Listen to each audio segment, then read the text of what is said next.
Je pense qu'on est sur l'un des meilleurs WrestleMania de l'histoire. Alors, pour la nuit 1, j'ai eu pas mal de déceptions. Pour la nuit 2, c'était incroyable du début jusqu'à la fin.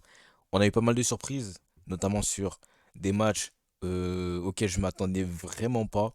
Je l'ai dit dans ma vidéo, donc allez la voir sur le bouton I en haut à droite. Donc c'était ma preview pour WrestleMania. Là, on va faire la review de WrestleMania, donc le débrief. Et on va pas aller dans tous les matchs, on va juste faire un débrief global de WrestleMania sans forcément passer par les détails. Parce que si on passe par les détails, la vidéo elle va durer une trentaine de minutes et ce n'est pas le but. Bien le bonjour à tous, j'espère que vous allez tous très bien. En tout cas, moi ça va super. Aujourd'hui, petit débrief de WrestleMania 40 qui a eu lieu le 6 et le 7 avril. Une nuit qui était bien et une autre nuit qui était exceptionnelle du début jusqu'à la fin.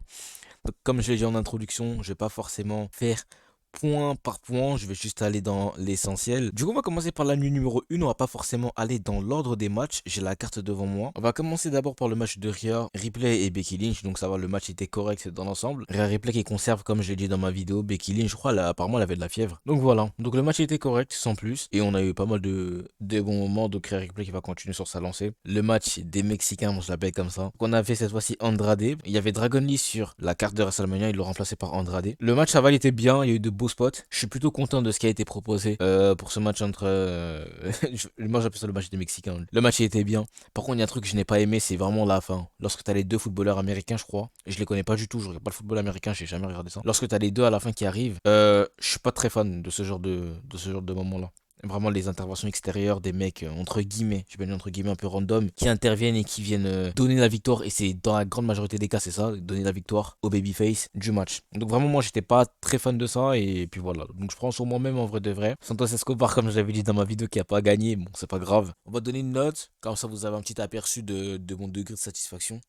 Rhea Ripley contre Becky Lynch, on va mettre un sur 10 du coup. Je vais mettre 6. Le match des Mexicains, je mets 7. Joaquin Wild, je crois qu'il s'appelait comme ça, j'avais pas son nom dans la dernière vidéo. Qui a eu son WrestleMania Moment, il l'a crié un Give me my WrestleMania Moment. Donc il saute de la deuxième corde, je sais pas, il a atteint combien de mètres, peut-être 20 mètres, un truc comme ça. 10, 15 mètres. 10, 15, 20 mètres. Donc voilà, le spot était correct, sans plus. Il a fait le même à NXT, c'est la première fois qu'il avait fait, c'était à NXT, je crois il avait sauté à plus de 20 mètres, un truc comme ça, je sais plus. Ensuite, on va attaquer le ladder match. Le ladder match, incroyable. Le ladder match, vraiment incroyable. Alors, il y a eu deux surprises. Enfin, une surprise. Awesome Truth, comme je l'avais dit dans la dernière vidéo, je voulais pas forcément qu'ils gagnent. Bon, c'était plus pour les récompenser sur ce qu'ils avaient fait auparavant la WWE. Awesome Truth qui remporte le titre d'Euro et Grayson Waller et Austin Theory qui remportent le titre de SmackDown. Donc là, super bonne initiative.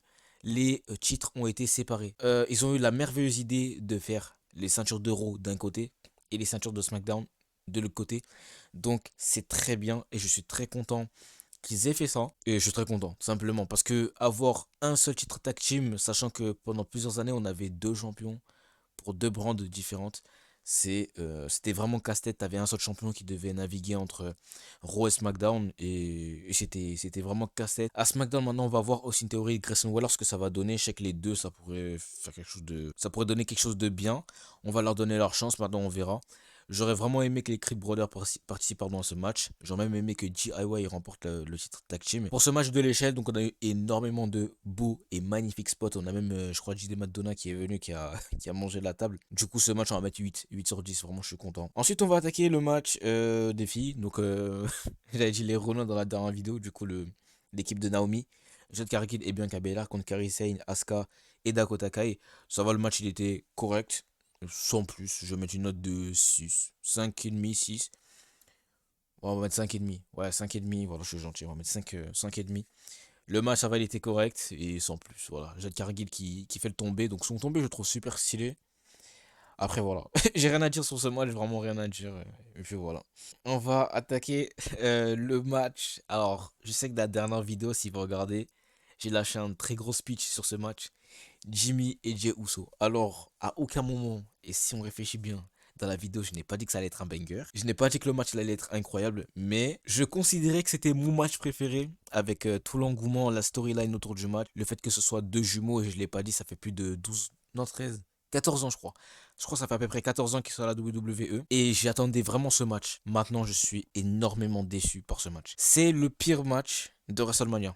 Là, de tous les matchs qu'on a eu, c'est le pire match de WrestleMania. Regarde de mon côté, bah, vraiment, c'est le pire match qu'on ait eu de WrestleMania. C'est une catastrophe. C'était limite un fini. Non, même pas, c'est même pas un finisher match.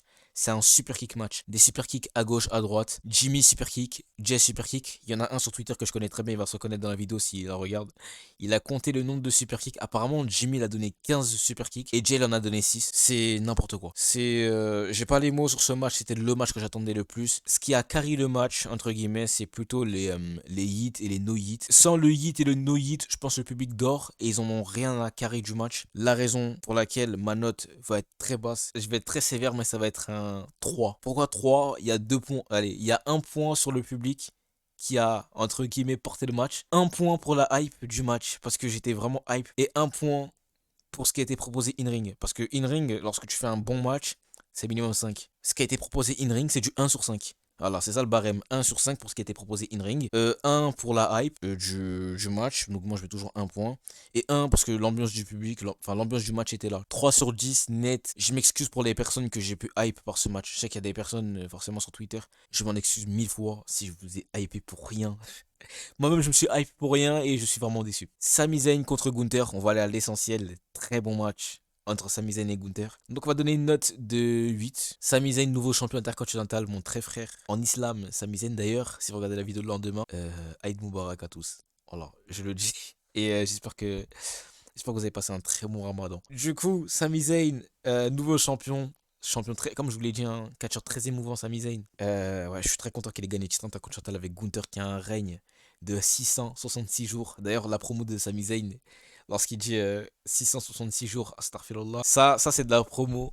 Vraiment, j'ai vraiment beaucoup aimé. Merci Sami Zayn pour ces moments incroyables, pour ces... Ça fait 2 ans. 2 ans qu'il est au top, Sami Zayn. Sami Zayn va chercher ce titre mondial.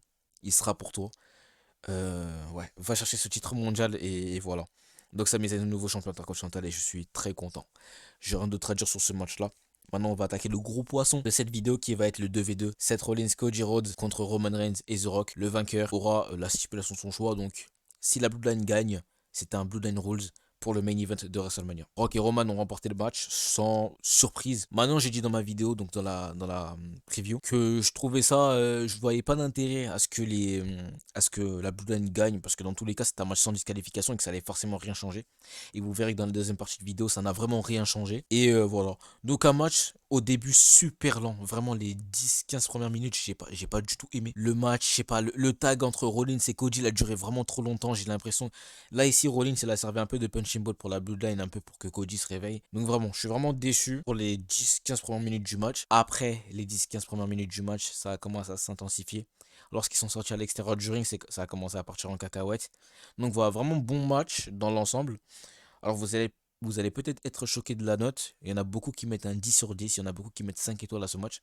Moi, je vais mettre un 7,5. 7,5 pourquoi? Parce que le début de match était vraiment trop lent. Je sais pas, j'aime pas du tout les débuts de match super lents comme ça. D'ailleurs, point positif de ce match, The Rock. Je l'avais dit dans ma dernière vidéo que The Rock, j'avais vraiment peur qu'il se blesse ou quoi que ce soit ou qu'il fasse pas forcément un bon match et que les trois, la Rollins, Roman et Cody, portent le match. Surtout Cody et Rollins qui ont un très bon niveau in-ring. The Rock a fait un très bon match, à son échelle bien évidemment, parce qu'il a 51 ans, faut pas l'oublier, il a fait un très bon match je trouve. Il a mis l'intensité qu'il fallait, il a mis le rythme qu'il fallait. Les caméras, je trouve qu'elles étaient un peu trop tournées vers lui, notamment le moment où il est face à Rollins à l'extérieur du ring. Et t'as Cody Roman qui se battent de l'autre côté, du côté de la rampe. Bon, ouais, j'ai rien d'autre à dire. Donc, victoire de Roman et The Rock. Donc, ça donne une victoire pour The Rock. Et on l'a vu à Raw. Bah, The Rock qui fait le tomber sur Cody Rhodes. On s'y attendait un peu tous. Et puis voilà.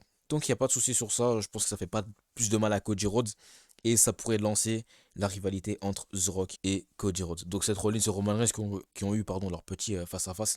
Ça fait plaisir à voir, tu vois, c'est pour entre guillemets lancer pourquoi pas une future rivalité et vraiment le face à face de deux grosses têtes d'affiche de leur génération. Maintenant, on espère que plus tard ils puissent avoir de vrais face à face, pourquoi pas pour de vraies rivalités. On passe à la deuxième partie de la vidéo qui va être un peu plus courte, notamment au niveau des matchs. Donc on va commencer avec l'opener. L'opener, vraiment, je le trouvais vraiment bien. Donc Drew McIntyre contre Seth Rollins. Donc ce match, je lui donne une note de 7. Alors il y en a beaucoup qui vont dire que c'était un finisher match, etc. Que c'était pas forcément, il y avait pas forcément de... C'était pas forcément fou dans le contenu. Drew McIntyre qui a eu un moment genre vraiment fou, c'est lorsqu'il met, je crois, KO Rollins. Ce gars-là, je me doutais très bien qu'il allait tweeter. Du coup, j'ai actualisé ma télé et j'ai vu. Bref, vous avez compris. Il a tweeté en plein match. Drew McIntyre, vraiment, j'ai kiffé. Et même à son entrée, je voulais qu'il gagne. Je voulais que Drew gagne ce match. Et il a gagné le match. Maintenant, je sais que dans les spaces, ça m'a pris pour un fou. Que je voulais que Damien Priest, que chez Damien Priest, il est venu. Alors, déjà, je comprends pas un truc. Drew McIntyre, tu gagnes la ceinture. Ok, y a pas de souci. Tu gagnes la ceinture. Tu sais, en temps normal, tu fais quoi? Normalement, tu gagnes la ceinture. Tu te barres avec la ceinture. Il monte sur la table. Il jette la ceinture. Là, je me dis, bon, peut-être ils vont passer à autre chose et tout. Damien Priest vient encaisser sa mallette. Vraiment dans un moment fou. J'étais comme un fou. Et du coup, Damien Priest, nouveau champion, donc il a resté son cash-in, contrairement à certaines personnes qui disaient que oui, il allait rater, je sais pas quoi, je sais pas quoi. Non, je vous l'avais dit depuis le début. Il va réussir son cash-in. Il y en a beaucoup qui l'ont moqué, il y en a beaucoup qui ont dit que ouais, c'était le pire Mr. Money de Bank, je sais pas quoi, je sais pas quoi. Je vais vous expliquer un truc. Petite parenthèse sur le Mr. Money de Bank. Rollins, en 2014, il nous a fait exactement la même chose. Et il a enchaîné flop sur flop. Il se faisait casser la bouche à chaque fois qu'il essayait d'encaisser sa mallette. Il n'a jamais réussi à encaisser sa mallette avant WrestleMania. À WrestleMania, il a mis tout le monde d'accord. Donc, encore une fois, soyez patient avec les Mr. Money in the Bank. C'est dans ce genre de moment-là, tu vois que lorsqu'il a des temps faibles, c'est à ce moment-là qu'il va te choquer. Et Damien Priest, on n'avait pas entendu parler de sa mallette, je crois, depuis 2 semaines, 2, 3 semaines. Il a réussi son cash-in à WrestleMania, donc je suis vraiment content pour Damien Priest. Et en interview, donc après Mania, il a dit qu'il y a 10 ans, il était sans domicile. Et vraiment, l'histoire, elle est belle. Damien Priest, nouveau champion, ça fait vraiment, vraiment, vraiment plaisir. D'ailleurs, je ne l'ai pas dit, le Claymore en 1 seconde, j'ai cru. J'ai vraiment cru qu'en 1 seconde, Rollins, il allait perdre. Le Claymore d'entrée de jeu, c'était vraiment bien joué. Donc, vraiment, le match, je le trouve correct. Du coup, on va passer au deuxième match de la carte. Donc, si je dis pas de bêtises, c'était Final Testament, pardon, contre The Pride, pardon. Donc, le clan de Bobby Lashley contre le clan de Karrion Cross, pardon, et à ma grande surprise, le match était vraiment bon. Donc le match, je vais lui donner une note de 7. Un match qui part un peu à gauche, à droite, un match qui part en cacahuète, ça fait vraiment plaisir, donc je vais pas dire grand chose sur ce match. Montesford, encore une fois, qui a ses spots. Montesford qui est vraiment incroyable sur un ring. Montesford qui te fait lever de ta chaise. Après, vous avez compris, c'est un catcheur incroyable. Et ça fait vraiment plaisir d'avoir des matchs comme ça qui étaient un peu, entre guillemets, sous-cotés sur l'affiche. Et au final, enfin même pas, des matchs qui étaient surcotés sur l'affiche. Et au final, ils te surprennent avec des spots et des moments de fou. Donc vraiment ça fait plaisir et donc je mets la note de 7 sur 10. Ensuite on a le match de AJ Styles contre LA Knight. Donc là vraiment déçu du vainqueur. Je voulais que AJ Styles gagne le match. Bien évidemment mérité pour LA Knight. Son premier match à WrestleMania, première victoire. Donc ça fait plaisir pour lui, ça fait plaisir. AJ Styles, pardon, nouvelle entrée. Entrée vraiment magnifique. Ouais, je sais, je suis pas objectif. Nouvelle entrée, elle est vraiment stylée. Nouveau theme song super stylé. AJ Styles 45 ou non 46 ans. 46 ans, il est toujours au top, donc ça fait plaisir. Et vraiment, le match, il portait un petit peu en cacahuète, il était bien. À la surprise générale, il était vraiment bien, le match. Donc ça va, j'ai aimé. Donc on va mettre une note de 6,5. 6,5 pour ce match, et puis voilà. Ensuite, on enchaîne avec Io Sky et Bailey pour le match de titre féminin. Bailey vainqueur de ce match, j'avais prédit Bailey vainqueur. Donc je pense que sur la nuit 2, j'avais tout bon au niveau des vainqueurs. Bailey qui vient remporter ce match avec un storytelling vraiment incroyable. Io Sky qui nous fait un mouvement de fou, je crois, j'ai oublié comment il s'appelle le finisher de Bailey, pas le Bailey to Bailey, mais Io Sky qui se relève directement. Je sais plus, je me rappelle plus trop du match, ça fait 2 jours qu'il est passé. Et du coup, Bailey qui vient porter son finisher et gagner le match. Vraiment, le storytelling, il est incroyable. Les entrées, c'était bien, c'était correct. Donc ici, on n'a pas eu d'intervention de Kairi Sane et Dakota Kai. Donc vraiment, Bailey qui gagne clean. Enfin, qui gagne clean. Dans tous les cas, il aurait gagné clean parce qu'il n'y a pas eu d'intervention extérieure. Mais voilà. Donc le match fait plaisir, il était bon. Donc on va mettre une note de 7 sur ce match. Je suis vraiment content.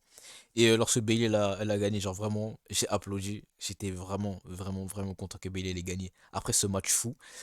Donc je pense que c'est l'un des meilleurs matchs féminins de ce WrestleMania et des dernières, enfin, l'un des meilleurs matchs de ces dernières WrestleMania. Donc voilà, ça fait plaisir. Bailey nouvelle championne et on va voir ce qu'elle va proposer avec son règne. Donc on espère un bon règne. Maintenant, au niveau des adversaires, on verra peut-être Dakota Kai comme futur adversaire pour son règne. Ça ferait vraiment plaisir et on verra ce que ça va donner.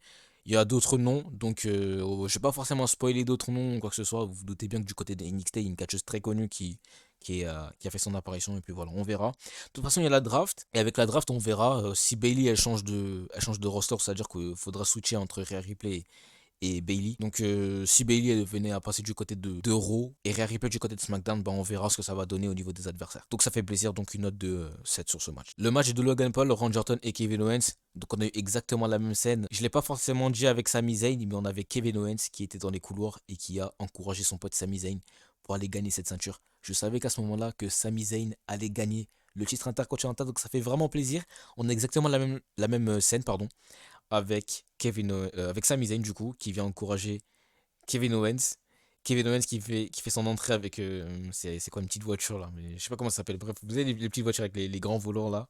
Donc, Kevin Owens qui fait son entrée, vraiment le styleux sans plus. Randy Orton qui monte, donc le côté un peu plus fun. Logan Paul pareil, bonne entrée sans plus. Et voilà, donc le match il était très correct.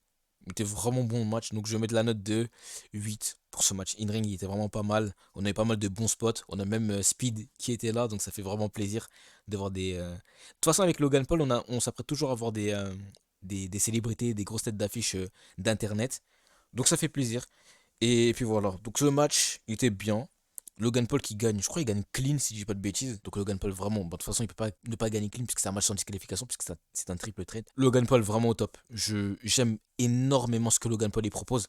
Je sais qu'il est détesté parce qu'il a fait auparavant sur internet. Ça reste Logan Paul et moi je parle du catcher et pas forcément de la personne. Et même la personne elle a changé, je pense qu'on a le droit de donner une seconde chance à toutes les personnes. Et il a changé entre temps et ça fait vraiment plaisir. Donc un professionnel et il prend son taf au sérieux. Donc ça fait vraiment plaisir. Au tout début, je pensais que lorsque Logan Paul il avait signé la WWE, qu'il allait faire le troll, qu'il allait pas forcément prendre au sérieux la discipline. Mais non, pas du tout. Il est professionnel et j'aime énormément ce qu'il propose. Rien à dire sur Logan Paul et je pense que c'est l'un de mes catcheurs préférés du moment. J'ai bien dit du moment, maintenant on verra. Et il mérite amplement d'avoir conservé sa ceinture. Au niveau du pronostic, j'avais bon. Logan Paul vainqueur. On passe à la dernière affiche. Le match, je le dis d'office, c'est le meilleur match de catch. C'est le meilleur match que j'ai vu de toute ma vie. Pas forcément en termes de qualité in-ring, pas forcément en termes de storytelling, mais de ce que j'ai vu, moi de toute ma vie, je n'ai jamais, je sais, j'ai pas les mots. Ce match, je n'ai pas les mots. L'entrée de Cody Rhodes, elle est exceptionnelle. Roman Reigns, entrée épique. Le theme song qui a changé, t'as un theme song, pas le theme song qu'il a d'habitude, mais un theme song en mode épique. T'as même des personnes en arrière-plan qui font la voix du theme song de Roman Reigns, c'est vraiment incroyable. Ça, c'est de l'entrée, genre une entrée épique. Et Roman Reigns, je l'ai senti à son entrée, genre elle était vraiment, on va dire qu'elle était rapide, contrairement à celle de WrestleMania 39. À titre personnel, je préfère l'entrée de WrestleMania 39 pour sa dernière en tant que champion indisputé depuis plus de 1300 jours, 1316 jours. Il s'est dit, c'est quoi, autant tout donner. Son entrée, il arrive. La dernière de la dernière, et puis voilà. Donc vraiment, Roman Reigns, merci pour tout. Un règne de fou, il n'y a rien à dire. Rien à dire, vraiment règne de fou. Après, je sais que la dernière année n'était pas forcément très folle. Je sais que son année 2023, je sais pas, son année 2023, vraiment, j'avais du mal avec. Mais vraiment, merci Roman Reigns. Il est dans l'histoire et je pense qu'il n'y a pas photo. Il n'y a pas photo. Il est dans l'histoire des meilleurs catcheurs de tous les temps. Même top 5, top 3, top 1. Si vous voulez, hein. Si vous voulez, moi je suis pas là à faire des tops. J'aime pas faire des classements à la base. Je déteste ça, les classements. Tu t'en rends compte que après. Pendant, peut-être ça te fait chier parce que pendant son règne, ça te casse la tête. Parce qu'il a la ceinture depuis 1300 jours et t'as envie d'un changement. Tu veux un changement, pardon. Parce qu'il est pas forcément tout le temps là et tu veux un changement. C'est ça que les gens veulent. C'est ça que les gens voulaient. Moi, je suis pas content que Roman Reigns ait perdu. Je suis content que Cody Rhodes ait gagné. Roman Reigns, j'ai pas forcément envie qu'il perde. Félicitations, boss. Vraiment rien à dire. Merci. Il est passé par des moments de merde. Il nous a sorti des promos de merde. Il y a 5 ou 6 ans, je n'aurais jamais cru que ce mec serait arrivé à ce stade de la compétition. Ce match, j'ai pas besoin d'en parler plus. Vous savez qu'est-ce qui s'est passé. Vous savez ce qui s'est passé, pardon. J'ai pas besoin d'aller plus loin. C'est le meilleur match de catch que j'ai vu de ma vie. Alors, pour vous donner un topo, comme je l'ai dit tout à l'heure, bon, c'est un peu hypocrite ce que je vais dire. Hypocrite, pardon. Je déteste faire des classements, mais moi, il y avait un match en particulier. Pour moi, c'était le top 1, il était indétrônable. C'était Shawn Michaels Undertaker, c'était mon match préféré all-time de catch. Pour moi, Shawn Michaels Undertaker, c'était le premier. Le deuxième, Kenny Omega contre Will Ospreay, Wrestle Kingdom 17. C'est le match de ma vie. Et en troisième, et ça c'est parce que c'est le catcheur que je kiffe, c'était John Cena contre CM Punk à Money in the Bank 2011. Elle change d'avis. Je vous jure que là, je change d'avis. Roman Reigns et Cody Rhodes de WrestleMania 40, je suis passé par toutes les émotions. J'ai même, je vous cache pas qu'à la fin du match, j'ai même failli pleurer. Genre j'avais les yeux mouillés, je sais pas si vous voyez ce que je veux dire. Pas les larmes aux yeux, parce que les larmes aux yeux, c'est vraiment t'es à ça de pleurer. J'avais les yeux mouillés, genre bref, vous avez compris. J'avais les yeux mouillés, genre vraiment, j'étais trop content pour Cody Rhodes. C'est incroyable. Ce match, je suis pas obligé d'aller dans les détails. Vous connaissez, vous l'avez vu. Il y a un homme que j'aimerais féliciter, un en particulier. Et après, on va aller dans les détails. Seth Rollins. Il y en a, ils vont me dire, oui, je fais du favoritisme. Je sais pas. Non, pas du tout. Ce mec nous a dit dans sa promo, enfin, dans l'une de ses promos, qu'il sera qui va accompagner Cody Rhodes pour être son shield, qui va accompagner Cody pour être son bouclier lors de cette guerre à WrestleMania 40. Moi, le premier, je trouvais et je pensais qu'il n'avait absolument rien à voir dans cette storyline. Bah, il a également aidé Cody Rhodes à la fin, ce spot de fou. Donc, lorsque Rollins arrive et il se mange le Superman Punch par Roman, et là, je trouve ça totalement hilarant. Roman qui est KO, il entend la musique du Shield. Et lorsqu'on entend la musique du Shield, je vais vous dire la vérité, je vais passer pour un golemon. Je vous le jure, premier degré, je pensais que Dean Ambrose était revenu. C'était Rollins, et je vois, il rentre dans le ring avec une chaise, il se mange un Superman Punch. Roman, il était KO, il se relève, il met un Superman Punch, il va dormir de l'autre côté. Mais c'était trop hilarant. John Cena qui vient, c'était fou. Mais j'ai envie de dire, c'est fou. C'est le meilleur match de catch que j'ai vu de ma vie. Roman, à la fin, qui prend la chaise et qui vient taper Rollins. Donc, si Roman tapait Koji, je pense qu'il aurait gagné, sachant que Rollins était déjà affaibli. Et Roman a fait le choix de taper Rollins pour se débarrasser de lui et oublier tout ce qui s'est passé il y a 10 ans. Donc vraiment, le storytelling, il était incroyable. Cody Rhodes qui en profite, qui met 3 crossroads et qui vient gagner le match. Solo Sikoa qui est intervenu comme d'habitude. The Rock qui est intervenu comme prévu. Là, vraiment, le moment choc. Vraiment choqué, hein. John Cena qui est venu. J'étais comme un fou. The Rock qui est venu, bon, j'étais vraiment surpris, tu vois, le face-à-face entre The Rock et John Cena. J'ai tout de suite repensé à WrestleMania 28 et WrestleMania 29, vraiment incroyable. Le storytelling qui est raconté derrière le script, derrière le match, il est vraiment incroyable. En fait, il y en a beaucoup qui avaient parlé de Stone Cold Steve Austin. Je pense que tu ramènes Stone Cold, c'est le moment le plus fou de l'histoire du catch. Genre vraiment de l'histoire du catch. Je pense que vraiment, même sans Stone Cold, c'est le moment le plus fou de l'histoire du catch. Mais alors, tu ramènes l'Undertaker. Vous savez que l'Undertaker, de toute ma vie, tu m'aurais dit, tu penses que qui va venir? Tu penses que qui va venir? Là, t'as John Cena, The Rock. Je t'aurais dit Rollins, je pense Jey Uso, Solo Sikoa, Jimmy Uso, Randy Orton. C'est des trucs comme ça, même si Punk qui pouvait intervenir et tout. Mais à aucun moment, je n'aurais prédit que l'Undertaker allait venir. Undertaker, il est venu, j'étais comme un fou. En fait, c'est les 6 minutes les plus folles que j'ai vues de toute ma vie. Je l'ai dit et je le répète en vidéo pour ceux qui veulent savoir. Je vous le jure, que de tout sport confondu, basket, football, MMA, je regarde pas, hein, mais le cricket, le tennis de table, même tu me parles de l'e-sport, Call of Duty, CSGO et compagnie. C'est les 6 meilleures minutes de toute ma vie. Venez pas me parler d'un... Ce soir, il y a la Ligue des Champions, hein. Mais je vous promets que même la Ligue des Champions ne va jamais me faire vivre un truc comme j'ai vécu avec le catch. Merci la WWE. Je vais terminer sur ça. Merci la WWE. Le match entre Cody Rhodes et Roman Reigns, vous vous doutez bien. Si c'est le meilleur match de catch que j'ai vu de toute ma vie, c'est 10 sur 10. Exceptionnel, légendaire, iconique. Les gars, bravo. Merci Roman Reigns, merci Cody Rhodes, merci Triple H, merci Seth Rollins, merci Jey Uso, merci Jimmy Uso. Non, pas pour votre match, hein, mais pour votre intervention que vous avez faite à la fin. Merci John Cena. Merci Undertaker.